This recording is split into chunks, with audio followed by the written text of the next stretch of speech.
င်္ဂလာပါခင်ဗျာဒီနေ့မှာတော့ကျွန်တော်တို့ပကံရဲ့နာမည်ကြီးတဲ့ကျွန်တော်တို့ဒီမင်းနဲ့တူကြီးပါကိုရောက်ရှိနေတာဖြစ်ပါတယ်ဒီမှာတော့မနက်ပိုင်းမှာတော့ကျွန်တော်တို့ဖျား3လေးစုလောက်တော့ကျွန်တော်တို့ရက်ခုပြီးခဲ့ပါပြီ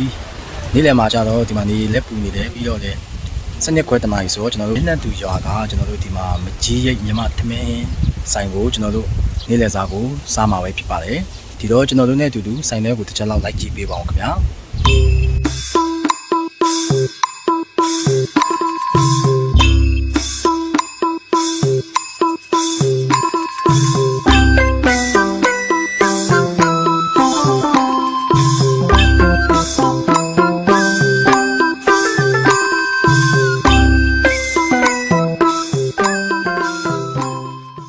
ရင်တော့ဆိုတော့ဘောနော်ဒီဘက်ကို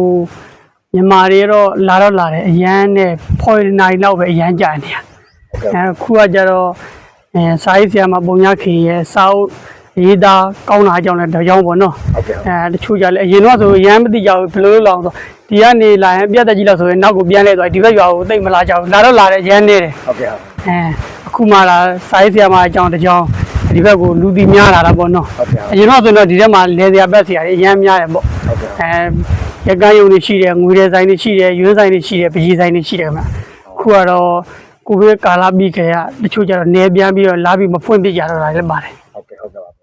ရင်တော့ဆိုရင်တော့လဲစရာပတ်စရာဒီဘက်မှာဖော်နေတာလည်းရိုင်းလေကြတယ်အရန်စီကားတဲ့နေရာပေါ့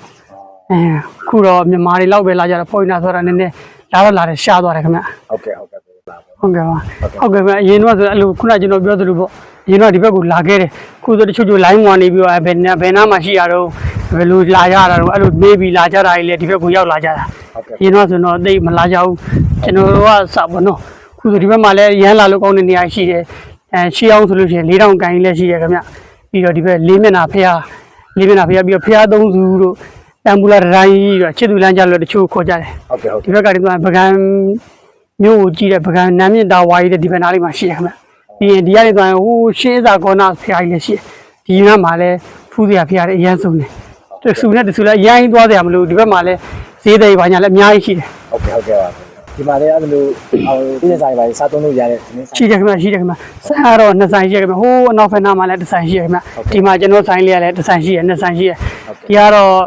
ဒီကနေ့လေစာညနေစာဘလို့နေလာပြီးအဆင်ပြေပေါ့နော်အဆင်ပြေအောင်လည်းကျွန်တော်တို့ကူညီပေးပါမယ်လို့ဟုတ်ပါကျေးဇူးများကျေးဇူးတင်ပါတယ်လာခဲ့ပါလို့ဖိတ်ခေါ်ပါတယ်